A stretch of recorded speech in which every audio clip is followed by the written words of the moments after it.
السلام عليكم حبايبي طلبة وطالبات الصف الثالث الإعدادي 2025 الترم الأول. أهلا ومرحبا بكم من جديد على قناة يحيى أكاديمي، ومع كينج الإنجليش هتقفل الإنجليزي إن شاء الله. النهاردة هنحل مع بعض يا حبايبي امتحان القاهرة، امتحان لذيذ جدا وسهل جدا جدا، مفهوش أي حاجة خالص، وربنا يا رب يبارك لوضع الامتحان. السؤال الأول يا حبيبي معانا المحادثة، بيقول لك إن نورا is talking to her friend، بتتكلم مع صاحبتها about her visit to أسوان، عن زيارتها لأسوان الأخيرة in the mid-year holiday، في أجازة نصف العام اللي فات. وطبعا دي يا حبيبي تكون أهم الأفكار، إن هو يجيب لك في الامتحان هتعمل إيه في الأجازة اللي جاية أو عملت إيه في الأجازة اللي فاتت. هنا ماضي، يبقى كل كلامي هيكون في الماضي. Where did you go in the mid-year holiday؟ انت رحت فين اجازة نص السنة اللي فاتت؟ لو انت مركز فوق هتلاقي اصلا هو قايل لك ايه last visit to أسوان، خلاص يبقى I went to أسوان، او to أسوان على طول براحتك. Number 2 it's in the south of Egypt، دي في جنوب مصر، يبقى اين هي؟ where is أسوان، او where is it، where والمقص where is it. How did you go there؟ انت رحت هناك ازاي؟ براحتك، لو كملت مش جايب لك اي حاجة. طب انا هروح اسوان ازاي؟ ماشي، ممكن تقول I went by وبراحتك بقى. I went by train، رحت بالقطر مثلا. I went by bus، I went by car، براحتك. سأل سؤال I saw the high dam and the Nubian museum. I saw أنا رأيت كذا وكذا، السد العالي ومتحف النوبة. خلاص وانت مغمض ماذا رأيت؟ أو ماذا رأيت على أساس مثنى. What did you see there؟ طب جبنا ليد منين يا مستر؟ قلنا مصدر اسم ماضي ممتاز، do does did. بما ان سو هنا ماضي فاقول did. ولو انت مركز هتلاقي اصلا في السؤال اللي فوق خالص واللي في النص سأل where did و how did، يبقى انت امشي زيه امشي زيه. what did I تحول ليو والمصدر see وذير اللي هي هناك، او اكتب in أسوان. what did you see there، او what did you see in أسوان. did you enjoy there؟ طبعا وانت مغمض yes I did او of course. السؤال التاني يا حبايبي اللي هو ملء الفراغات information books excited plug short exciting. وانت مغمض قلت لك قبل ما تحل القطعة دي طلع النقطتين اللي على الجرامر، هتلاقي كلمة excited و exciting. أكيد هاخد واحدة وأسيب واحدة. إيه الفرق بينهم؟ قلناه بس نقول تاني لو حد بيسمع معانا الفيديو ده وهيمتحن بكرة. excited اللي هي ed بتصف شعورك بالصفة، يعني بتاخد الصفة. ing هي اللي بتدي الصفة. My son is very not، ابني son يعني ابن، طبعا ابني كان ايه جدا، اكيد هوصفه. لو انت دورت فوق احنا عايزين صفة، مفيش غير excited و exciting. طب ابني ها هو اللي مثير ولا مثار؟ طب انا هعرف منين؟ لازم اكمل. because he has a new phone، عشان كان معاه تليفون جديد، يبقى هو خد الإثارة من التليفون الجديد، يبقى excited. وكده exciting غلط. First he needed to، طبعا to بعدها المصدر. دور فوق كده مش هتلاقي غير فعل واحد بس في المصدر اللي هو charge، خلاص هو الصح. charge the battery يعني يشحن البطارية.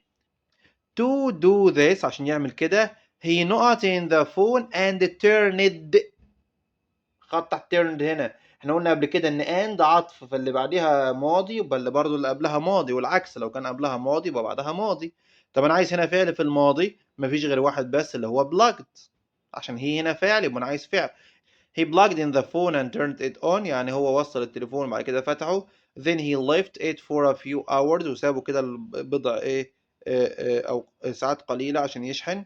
Next he needed to fill in يعني يملأ بعض اكيد information معلومات. السؤال التالت يا حبايبي اللي هو القطعة الكبيرة، وطبعا المفروض احنا بنقرا الأسئلة الأول، بعد كده ترجع تقرا القطعة وتعرف بتتكلم عن ايه، وبعد كده اقرا القطعة مرة تانية عشان تطلع الديتيلز بتاعتها. ولكن احنا هنا عشان الوقت هنقرا القطعة على طول ونترجمها بسرعة. When I was a child I loved spending hours reading books، بيقول لك وانا صغير كنت بحب اقضي ساعات كتيرة وانا بقرا الكتب. I borrowed them from the library or received them as gifts، يا اما كنت بستعير الكتب دي من المكتبة يا اما كانت بتجيلي كهدايا. But nothing felt as exciting as getting a brand new book، مفيش اكتر حاجة بتمتعني وتثيرني جدا ان انا اكتر من ان حد يديني ايه كتاب جديد، ويكون كمان الكتاب ده براند، يعني كتاب ايه جديد او مشهور جدا او كتاب معروف. There was something special about being the first person to get through its pages. بيكون إحساس مميز جدا إن أنت تكون أول شخص إن أنت تتصفح صفحاته. However ومع ذلك I didn't start reading it at once. أول ما جالي الكتاب ده ما بدأتش إن أنا أقرأ على طول. Instead بدلا من ذلك I like to take my time. قلت أنا هاخد وقتي خالص looking at the cover and pictures. هتمتع كده بالكفر الغلاف من بره والصور. Once I started reading I couldn't stop. بمجرد ما أنا بدأت إن أنا أقرأ الكتاب ده ما قدرتش إن أنا أتوقف خالص. My love for books grew so much that it became an expensive habit, and so my parents encouraged me to borrow library books. طبعا حبي للكتب بدأ يزيد أكثر وأكثر. طبعا خلاص بقت عادة مكلفة بالنسبة لي. عادة غالية طبعا. أي كتاب بحبه بشتريه فالموضوع كده بقى مكلف. عشان كده بابا وماما شجعوني إن أنا أستعير كتب من المكتبة. One day في يوم من الأيام while reading a library book وأنا بقرا في كتاب كده من المكتبة I found 200 pounds hidden inside. لقيت كده 200 جنيه جوه الكتاب مخفيين.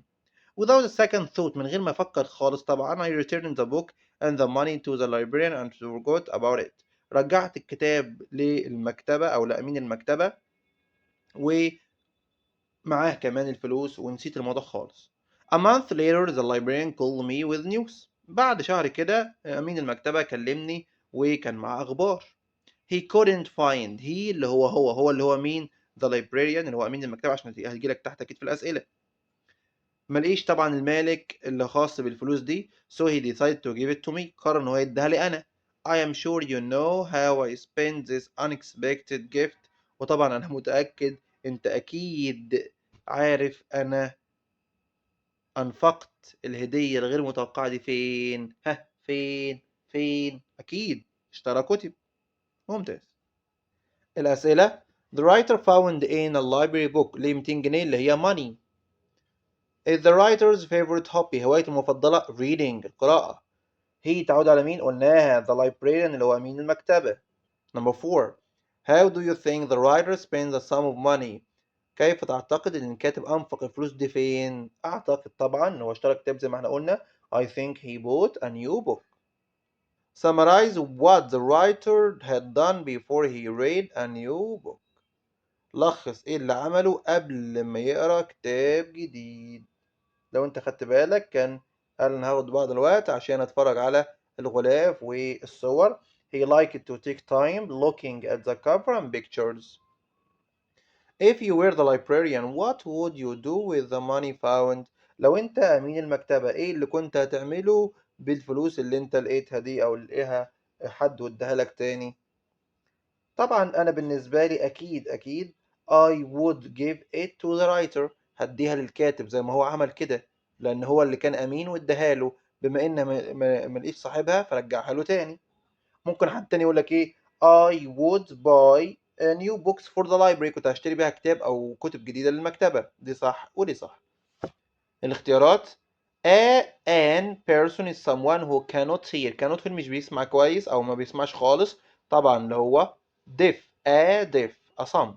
educate معناها teach. ممتاز. means a group of people who can meet during a health emergency. طبعا اللي هي ممتاز بابل هنا مقصود بيها اللي هي الفقاعة الطبية. to not to help encourage طبعا وانت مغمض support يعني يشجع او يدعم او يساند. كلمة advert عايز نحولها من فعل للاسم طبعا هنضيف لها ise advertise. to stop someone from doing something suddenly توقف حد ان هو يعمل حاجة معينة يبقى وانت مغمض طبعا كلمة interrupt يعني يقاطع. complete. both you or خلاص or يبقى وانت مغمض ممتاز either you or your sister. Habiba was very sad because she could score high marks in the exam. لازم تترجم هنا. حبيبة كانت زعلانة جدا عشان ايه؟ ما قدرتش يبقى couldn't. طب يا مستر عملتها wasn't able to. شغال. Number 3. She studies English on 6 p.m. to 7 p.m. every day. ركز هنا قال لك 6 ل 7 يبقى من from. حد عملها لا للأسف لا. ليه؟ لأن هو لو كان قال لك 6 بي ام بس الساعة 6 بالليل خلاص يبقى أما 6 to 7 يبقى وأنت مغمض from. Number 4.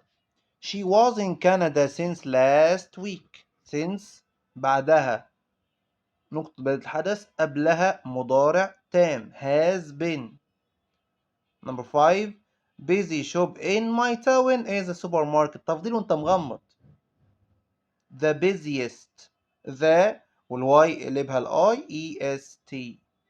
وبالنسبة للباراجراف يا حبايبي helping your community is very important. طبعا واحد من أهم الباراجرافز الترم الأول، والحمد لله إن إحنا كنا قايلين عليها دايما، وهتلاقيها برضو كانت نازلة عندك في القناة، وهجيب لك بيها سكرينة ناو.